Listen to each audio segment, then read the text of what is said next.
Now, if you got 1 Kings 12, I want you to hold that for a second. I want you to know, so Solomon passes away, and his son Rehoboam takes over as the next king. Now, what's interesting is it looks like Solomon only has one son. And you say, how can that be? Solomon, in Scripture, he had one son and 2 daughters. How many wives did Solomon have? 700. How many girlfriends on the side did he have? 300, yeah. So the theory is that Solomon was not able to have kids. And so he married wife 1, and somewhere he got a son.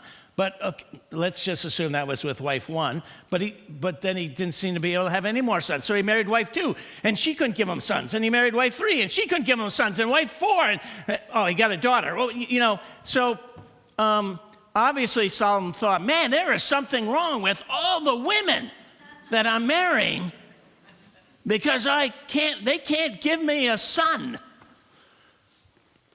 Ecclesiastes, don't lose 1 Kings 12. But if you would find the book of Ecclesiastes, it's after Psalms, Proverbs, then Ecclesiastes, chapter 2. So Solomon only has one son. And his one son is very foolish. And this one son that is foolish, that is going to divide the country permanently for hundreds of years, Solomon probably knew ahead of time that he had a foolish son. Often parents, there's a scripture that says that even a child can be known by his actions, whether he is good or bad. And so Solomon probably already knew, oh no, this son of mine is terrible. He is not going to make a good king. If only I could have another son. Get me another wife. Because in Ecclesiastes chapter 2, in verse 17, this is Solomon's diary. Verse 17, so I hated life because the work that is done under the sun was grievous to me, all of it meaningless, a chasing after the wind.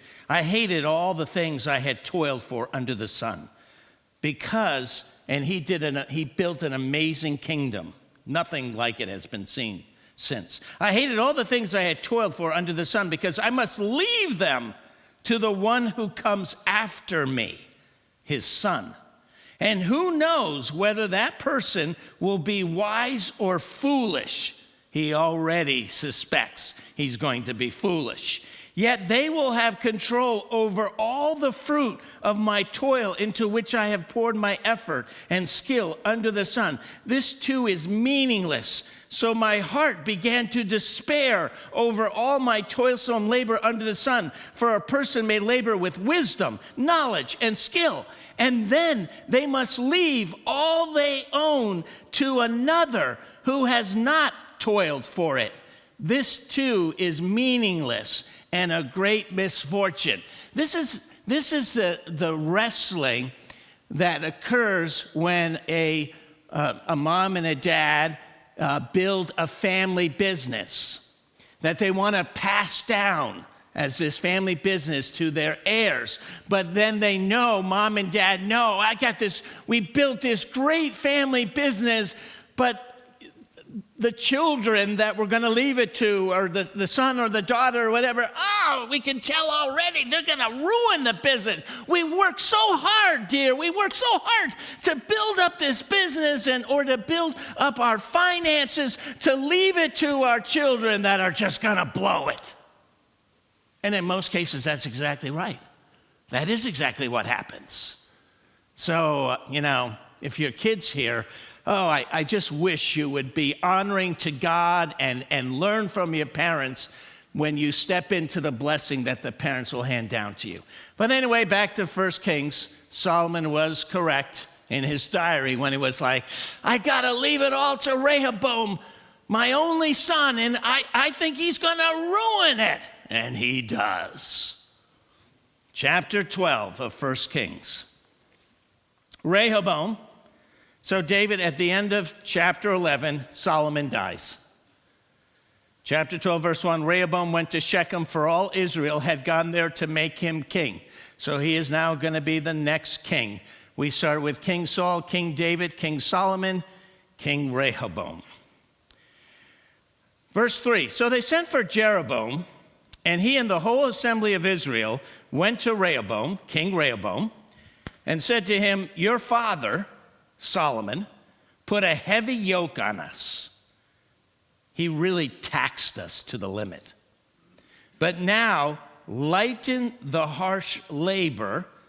Solomon also made us work like crazy to build all of these houses for his 700 wives and all of the temples of the different gods they served.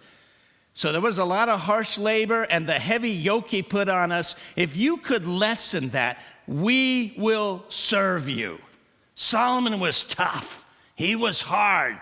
He wanted a lot of gold, so he taxed the people, mercifully. He had them building houses and temples and all kinds of stuff, so that all the people of Israel come to his son and say, could you make the labor a little bit less? Could you reduce the taxes that your father put on us? Verse 5, Rehoboam answered, go away for 3 days and come back to me. So the people went away. This is the only smart decision Rehoboam ever made in his life. Give me 3 days to think about it. Always be cautious. There are many laws in the state of Pennsylvania that there's a 3-day, what do they call it? 3-day, what is it? Waiting period. There's a rescission period. So there's a 3-day to give you. And I'm like, they must have stole that from Rehoboam. So you got 3 days to think about something, cancel out some kind of contract or whatever. And so, hey, good decision. I never can stand salespeople that like, hey, you got to make a decision right now, right today, or, forget it. It's like, no. Got to pray about it, think about it. So he decides to get some advice. Verse 6, then King Rehoboam consulted the elders who had served his father Solomon during his lifetime. So the cabinet that, they've got to be some older, I'm sure they were men at this point, but doesn't specifically. So, he talks to them and says, what do you think? How would you advise me to answer these people, he asked. I need some advice. Verse 7, they replied, if today you will be a servant to these people and serve them and give them a favorable answer, they, in turn, will always be your servants. This is the perfect definition of what's called servant leadership. The elders say, look, Rehoboam, give them a favorable answer. Stop the crazy, labor that you're putting on them. Give them a tax break.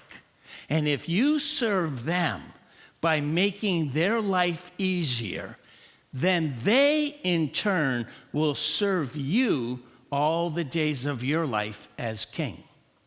I always feel bad. You see, this is the way management and the employees should work together, the white collar, the blue collar. It's always, we're here to serve each other. If you're administration, your job is to help the workers of the factory or your company. How can I make your life easier? How can we work on this product together? How can I bless you and your families and your livelihood? And so when the white collar serves the blue collar, then the blue collar in turn says, wow, they care about us and they help. And they then become very loyal to the administration and to management. That's how it's supposed to work. But Rehoboam He doesn't like it. In verse 8, but Rehoboam rejected the advice. He already kind of knew. He's like, nah, you know what? I'm not interested in doing that. And so I reject that advice. Now I got to find someone who's going to agree with what I already think I should do. And so he decided to consult the young brat men who had grown up with him and were serving him. These are the yes men kids that don't know any better. And he's like, I'm going to talk to them. I think they'll give me the answer I want to hear. So verse 9, he asks them, what is your advice? How should we answer these people who say to me, lighten the yoke your father put on us? The young men who had grown up with him replied, these spoiled kids, spoiled rich kids probably, that haven't worked a day in their life. These people have said to you, your father put a heavy yoke on us, but make our yoke lighter. Now tell them, my little finger is thicker than my father's waist. My father laid on you a heavy yoke. I'm gonna make it even heavier. My father scourged you with whips. I'm gonna scourge you with scorpions. Some say that's whips that had pieces of metal in it to really make it tough on the people.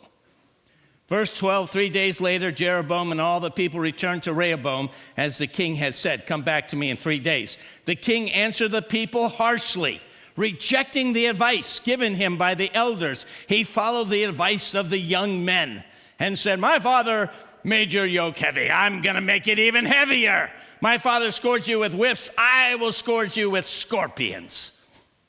So the king did not listen to the people, for this turn of events was from the Lord. Verse 16, when all Israel saw that the king refused to listen to them, they answered the king, what share do we have in David?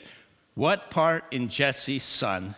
To your tents, Israel, look after your own house, David. And so from that point on, the kingdom is divided.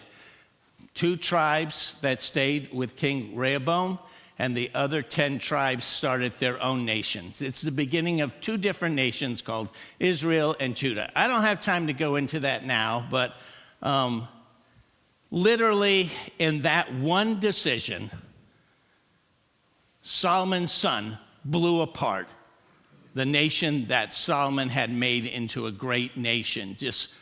He created a civil war that continued for hundreds of years. It lasted, the Civil War and this division, for about 400 years.